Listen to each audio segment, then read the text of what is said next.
오늘 본문은요, 야곱이 죽음을 앞두고 12 아들을 불러 마지막 말 유언을 남기는 장면입니다. 그래서 1절에서 보니까 야곱은 후일에 당할 일을 내가 너희에게 이르겠다라고 하죠. 즉 예언의 말씀과도 같은 그러한 유언을 하겠다라는 것인데요.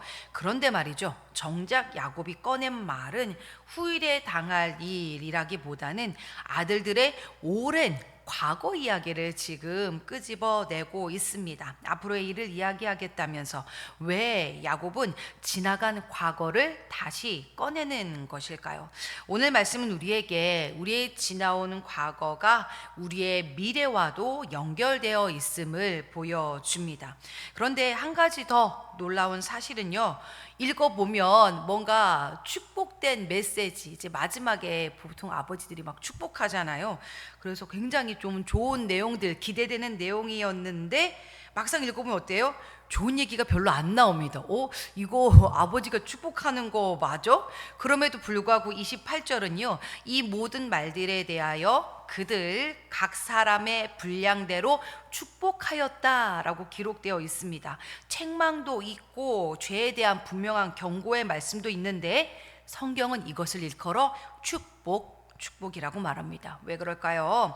하나님의 축복은 우리가 생각한 축복의 내용과는 좀 다릅니다. 때로는 우리가 덮어둔 것을 드러내시고 외면했던 것을 하나님 앞에 다루시면서 직면케 하시는 것, 이것 또한 축복이다라는 것이죠. 오늘 창세기 49장을 통해 우리의 죄와 상처를 하나님 앞에서 어떻게 다루어야 하는지 우리 함께 살펴보고자 합니다. 먼저 첫째, 덮어둔 죄는요, 절대 사라지지 않습니다. 하나님의 사람에게 있어서 덮어둔 죄는 절대 사라지지 않는다. 야곱은 먼저 장자 루벤을 향하여서 4절에서 보니까 축복의 말씀을 이렇게 하고 있습니다. 너는 탁월하지 못할 것이다. 축복의 말씀이에요. 탁월하지 못할 것이다. 왜? 내가 아버지의 침상에 올라 더럽혔기 때문이야 라고 말을 하고 있죠. 이건 아주 오래전 사건입니다. 창세기 35장에서 르우벤이 아버지의 첩 빌하와 동침했을 때 성경은 이스라엘이 이를 들었더라 라고만 말하고 그냥 스쳐 지나가 버립니다. 이 일에 대해서 별로 중요하게 다루지 않는 것처럼 보였거든요.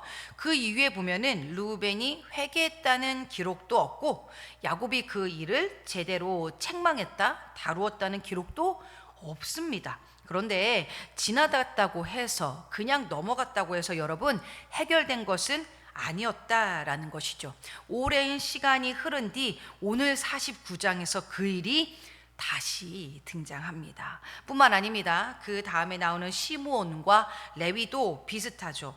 두 사람은 루이 디나의 일로 분노하여 세겜 사람들을 잔인하게 죽였습니다. 시므온과 레위는 그때 그가 우리 누이를 창녀같이 대우함이 옳으니까 라고 자신들의 행동이 다 이유가 있었다, 우린 그럴 수밖에 없었다, 거기가 먼저 그랬다 라면서 이제 항변을 했었죠. 그런데 이러한 르우벤의 죄는 침묵 속에 지나갔고 또 시므온과 레위는 자신들의 행동을 정당화했었습니다. 당시에는 야곱 역시 그 죄를 하나님 앞에서 제대로 다루지 않았거든요. 그런데 수십 년이 지나 죽음을 앞두고 죽음 앞에서 야곱이 그 일들을 다시 꺼내고 있습니다. 어떠십니까? 우리도 죄를 그냥 덮어둘 때가 있죠. 아유, 좋은 게 좋은 거지, 그냥 넘어가자, 오래전 일인데 뭘 굳이 끄집어내? 외면하기도 하고 그럴 수밖에 없었잖아, 혹은 그 사람이 먼저 그랬잖아 하면서 우리의 죄를 정당화, 합리화하기도 합니다. 그러나 오늘 말씀은 분명하게 보여주고 있죠. 덮었다고 해서, 그냥 넘어갔다고 해서 없어진 것이 아닙니다. 지나갔다고 해서 절대 해결된 것도 아니고요. 그런데 좀 특이한 점이 하나 있습니다. 레위를 보면은요, 또 다른 하나님의 은혜가 있었어요. 레위도 똑같이 책망받는 것처럼 보여졌거든요. 7절에서 레위를 향해 이스라엘 중에서 흩으리로다, 흩어버리겠다라고 말합니다. 그런데요, 레위는요, 훗날 다른 선택을 해요. 금송아지 사건 때의 레위 지파가 하나님 편에 서게 되어지는 다른 모습을, 변화된 모습을 보여줍니다. 그래서 너는 흩어질 거야, 흩으리로다 알았던 그 예언이요, 다른 의미로 훗날 바뀝니다. 레위인들이 이스라엘 여러 지역에 흩어져서 이 흩어진다라는 것이 예배와 제사를 통해 하나님을 섬기게 될 것이라는 사명의 선언으로 하나님께서 변화시켜 주세요.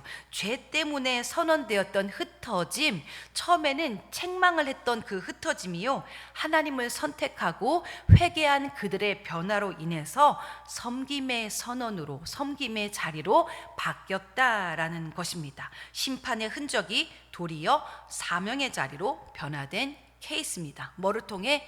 회개의 변화를 통해서 그렇게 되어졌다라는 것이죠. 하나님의 은혜는요, 언제나 과거를 없었던 일로 만드는 것이 아닙니다. 때로는 죄가 남긴 흔적까지도 다 들춰내시고 우리에게 다시금 은혜 안에 변화될 시간을 허락해 주시는 것, 그 또한 축복이다라는 것이죠. 참 신기한 게 있어요. 저희가 지금 본문이 다 다르잖아요. 사사기, 창세기, 요한복음, 수요일 새벽 주일 본문이 다 다른데 최근 한 2주 동안 죄에 대한 말씀들이 계속 선포가 되어지고 있거든요. 근데 놀라운 사실은요, 성도님들이 이 가운데 참 귀한 간증들을 해주고 계십니다. 묵혀두었던, 괜찮다고 생각했던, 우리 안에 정당화시켰던 죄들을 하나님이 드러내시는 거예요. 그리고 뿐만 아니라 괜찮겠지 했는데 이것을 하나님께서 직면하게 하시는 그러한 고백들을 이곳저곳에서 성도님들이 간증해 주시는 것을 볼 수 있는데요, 힘이 들고 아프기도 하지만 직면케 하시는 것, 그 또한 다 무엇이다? 은혜다, 우리에게 영적인 축복이다라는 것입니다. 하나님은 믿음의 사람들을 그렇게 가만두지 않으시고 우리 안에 있는 그 모든 죄악들을 밝히 드러내어 직면하고 회개의 자리까지 인도해 주신다라는 것이죠. 둘째, 그러한 회개는요, 죄의 고리를 끊어냅니다. 한 번 더요, 회개는 죄의 고리를 끊어냅니다. 야곱은 유다에게 너는 내 형제의 찬송이 될 것이다 라고 말합니다. 그리고 심지어 유다에게는 10절에서 왕권의 약속이 주어지죠. 그런데 어떻습니까? 유다도 죄가 많았습니다. 요셉을 팔자고 먼저 제안했었고 며느리 다말과 관련해서 부끄러운 죄도 지었습니다. 그러나 유다는 자신의 죄가 드러났을 때 그는 나보다 옳도다라고 변명하지 않고 직면하여 자신의 잘못을 인정했죠. 뿐만 아니라 창세기 44장에서 유다는 과거와 비슷한 똑같은 또 시험이 찾아왔었는데 바로 동생의 문제였죠. 그러나 이번에는 과거와는 달리 자신이 베냐민을 대신하여 종이 되겠다고 나서는 변화된 모습을 보여줍니다. 그리고 지난번 우리 주일날 담임 목사님 창세기 설교에서도 동일한 부분을 다뤘었는데요, 르우벤과 유다가 갈리는 지점이 이 지점이다라고 그때 저희가 함께 나누기도 했었죠. 과거 동생을 팔았던 사람이 이제는 동생을 대신하는 사람이 된 것입니다. 같은 상황이 반복되지만 이번에는요, 다른 선택을 했다고 저희가 함께 나눴었죠. 진정한 회개의 열매를 맺은 모습이다라는 것이죠. 여러분, 살면서 그런 거 경험해 보셨습니까? 신기하게도 이 죄라는 것이요, 굉장히 집요하잖아요. 그래서 해결하지 않으면 비슷한 상황이 또 다시 집요하게 찾아옵니다. 또 찾아와요. 해결되지 않으면. 심지어 이게 우리 자녀에게까지 흘러가는 것을 종종 보게 되잖아요. 우리 안에 해결되지 못한 상처, 분노의 문제, 중독의 문제, 우상의 문제, 이러한 것들이, 영적인 문제들이 내 대해서 끊어지지 않고 때로는 후손들에게까지 흘러가는 그러한 모습을 보면서 죄는 같은 선택을 자꾸 우리로 하여금 반복하게 만든다라는 것을 종종 발견할 수가 있는데요. 그러나 유다는 이러한 과정 가운데에서 자신의 죄를 직면하여 인정하고 돌이켰고 과거와는 다른 선택을 합니다. 그러한 회개가 죄의 고리를 온전히 끊어버리게 했던 것이죠. 그러나 회개한다고 해서 죄가 가져온 결과가 다 사라지는 것은 아닙니다. 유다의 부끄러운 과거 역시 성경에서 지워지지 않았잖아요. 그러나 회개는 과거의 죄를 계속해서 반복하여 살아가지 않게 합니다. 과거를 지울 수는 없어도 죄의 고리는 끊어낼 수 있습니다. 그 죄의 흐름은 끊어낼 수 있습니다. 그렇게 그 모든 죄의 고리가 끊어져서 그 유다의 계보에서 누가 나옵니까? 바로 우리 예수 그리스도. 맞아요. 예수님이 태어나시잖아요. 그렇기 때문에 죄가 있다면 그 죄를 더 이상 덮어두지 마시고 하나님 앞에 정직하게, 어제도 나누었죠. 정직하게 나아와서 고백하시고 회개의 자리로 나아가십시오. 하나님께서는 회개를 통하여 우리 삶에 집요하게 이어져 오던 그 모든 죄의 고리를 반드시 끊어내 주십니다. 이제 셋째, 하나님은요, 상처를 넘어 열매를 맺게 하십니다. 다시요, 하나님은 상처를 넘어 열매를 맺게 하십니다. 22절에서 야곱은 요셉을 향해서 풍성한, 진짜 우리가 생각했던 축복의 선언을 해줍니다. 그러나 여러분 어떻습니까? 요셉의 삶은 그야말로 고난의 연속이었죠. 23절에 보면은 활 쏘는 자가 그를 학대하여 적개심을 가지고 그를 쏘았다라고 나옵니다. 즉 어떤 인생을 사는 거예요? 형들에게 미움받고 노예로 팔려가고 억울하게 감옥에까지 갇혔잖아요. 그런데도 24절은 말합니다. 요셉의 활은 도리어 굳세며 그의 팔은 힘이 있으니 어떻게 이게 가능했을까요? 이는 야곱의 전능자 목자의 손을 힘 입음이라. 즉 요셉이 강해서 버틴 것이 아니라는 거예요. 즉 하나님의 손이 그를 꼭 붙들고 계셨습니다. 하나님께서 그와 함께 하셨기 때문에 이러한 축복의 선언이 가능했다라는 것이죠. 그래서 그 요셉의 두 아들의 이름을 보면 하나님께서 그의 삶에 어떻게 일하셨는지를 볼 수가 있죠. 그의 신앙 고백이에요. 첫째 이름이 누구였어요? 므낫세. 므낫세 뜻이 뭡니까? 하나님께서 내 모든 고난을 잊어버리게 하셨다. 그리고 둘째는 에브라임이었죠. 에브라임의 뜻, 하나님이 나를 내가 수고한 땅에서 번성하게 하셨다. 요셉은 므낫세를 부를 때마다 자신의 고난과 함께 또 그 고난을 지나게 하신 하나님을 기억했을 것입니다. 마음속의 상처가 지워진 것이 아니라 그 상처가 더 이상 요셉을 지배하지 못하게 된 것입니다. 그리고 하나님은 거기서 그치지 않으시고 므낫세를 지나 에브라임으로 고난을 넘어 번성하는 자리까지 그를 인도해 주셨습니다. 요셉을 보면은 형들에게 계속해서 콕 집어서 말하는 거 여러분 발견하시죠? 당신들은 나를 해하려 하였으나 하나님은 그것을 선으로 바꾸사 당신들이 나를 팔았으나 이러면서요. 어때요? 요셉은 자신이 받은 상처를 부정하지 않아요. 분명히 인정하거든요. 나 상처받았고 아팠어요. 여전히 힘들어요. 인정을 해요. 그러나 그 일이 나를 아프게 했어도 하나님은 그것조차 선으로 바꾸셨습니다. 하나님은 그러한 분이십니다. 라고 그는 하나님을 신뢰했죠. 즉 하나님은 상처를 넘어 품게 하시고 용납하게 하시고 그들의 모든 가족까지도 책임지게 하는 그 자리까지, 즉 다시 열매 맺게 하는 분이시다라는 것입니다. 그런데 오늘 본문에서 특이한 점이 하나가 있습니다. 야곱이요, 아들들을 한 명 한 명 다 축복하다가 갑자기 18절에서요 흐름이 뚝 끊어지면서 이런 고백을 해요. 아유, 여호와여, 나는 주의 구원을 기다리나이다 라고 고백을 합니다. 지금 흐름이 이게 맞지 않거든요. 아들들의 삶을 계속 나열하다가 뭔가 지금 울컥한 그런 장면이에요. 지금 아들들의 삶을 이렇게 돌아보니까 죄로 무너진 아들도 있고 상처 가운데에 힘들어하는 아들도 있었고 또 잘못된 길을 걸었던 아들도 있었습니다. 막상 하나하나 그들의 과거를 직면하게 하다 보니까 본인도 마음이 참 힘들고 아팠던 거예요. 뿐만 아니라 자신의 삶도 온전하지 못했잖아요. 그 모든 것들 딱 나열하고 또 자신의 인생을 되돌아보니 어때요? 마음이 참 아프고 힘겹기도 한데 결국 그 모든 과정 가운데에 누가 계셨다라는 것을 인정하는 것입니까? 바로 하나님. 결국 아들들을 바라보다가 하나님을 바라보게 되어지는 그러한 장면의 전환입니다. 아이고 하나님 보고 계시죠?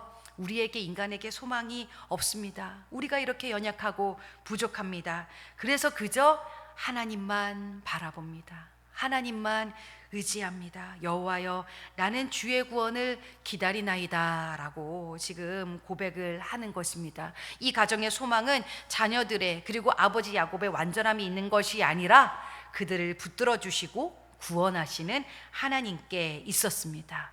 이 아침에도요, 여러분, 특별히 자녀들을 위해서 말씀을 붙잡고 드리는 그 기도를 절대 포기하지 마십시오. 우리 생각 가운데의 자녀들 지금도 생각하면 떠올리면 어떻습니까? 괜히 좀 짠하고 미안하고 마음이 아픈 그런 순간도 있지만 약속을 붙잡고 기도하는 그 부모의 눈물의 간절한 기도를요, 하나님께서는 반드시 기억해 주시더라고요. 기도할 때 뭐 있습니까? 저희가 그저 하나님 의지합니다. 모든 구원이 주님 손에 있습니다. 우리의 자녀 주님 손에 맡겨 드립니다. 야곱의 심정이 아마 그러했을 것입니다. 그렇게 모든 축복을 마친 야곱은요, 자신을 이제 애굽이 아닌 약속의 땅 가나안에 묻어달라고 당부하죠. 그저께도 나누었지만 야곱의 마지막 시선은 이 땅이 아닌 애굽의 풍요로움이 아닌 하나님의 약속을 바라보았다라는 것입니다. 사랑하는 성도 여러분, 우리는 죄와 상처와 불완전함에도 불구하고 하나님의 구원은 멈추지 않고 지금도 하나님의 약속은 신실하게 이루어져 가고 있습니다. 그렇기 때문에 죄에 눌려 정죄할 것도 아니고, 여러분, 오늘 이 아침 가운데 우리도 야곱처럼 여호와여, 나는 주의 구원을 기다리나이다, 오직 주님밖에 없습니다 고백드리며 끝까지 신실하신 하나님의 약속을 붙들고 살아가는 저와 여러분이 될 수 있기를 주님의 이름으로 축복합니다. 이러한 부분들을 생각하시면서 창세기 49장 말씀을 우리 한 절씩 교독하며 나아가도록 하시겠습니다. 제가 먼저 읽겠습니다.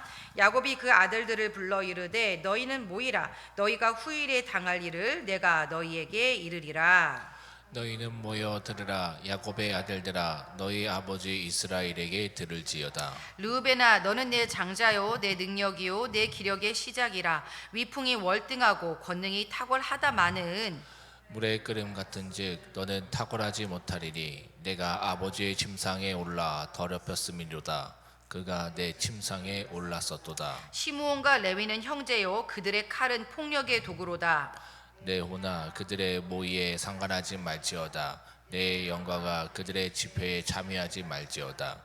그들이 그들의 분노대로 사람을 죽이고 그들의 혈기대로 소의 발목 힘줄을 끊었음이로다. 그 노염이 혹독하니 저주를 받을 것이요, 분기가 맹렬하니 저주를 받을 것이라. 내가 그들을 야곱 중에서 나누며 이스라엘 중에서 흩으리로다.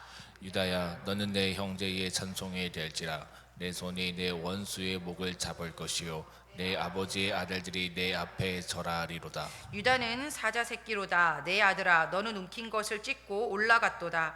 그가 엎드리고 웅크림이 숫사자 같고 암사자 같으니 누가 그를 범할 수 있으랴.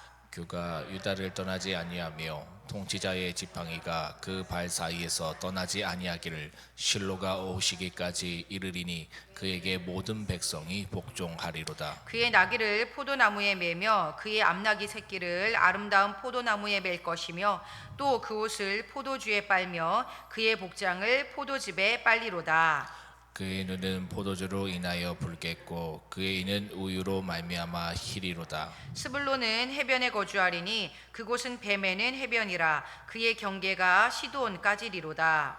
이사갈은 양의 우리 사이에 꿀앉아 건장한 나귀로다. 그는 쉴 곳을 보고 좋게 여기며 토지를 보고 아름답게 여기고 어깨를 내려 짐을 메고 앞지 아래에서 섬기리로다.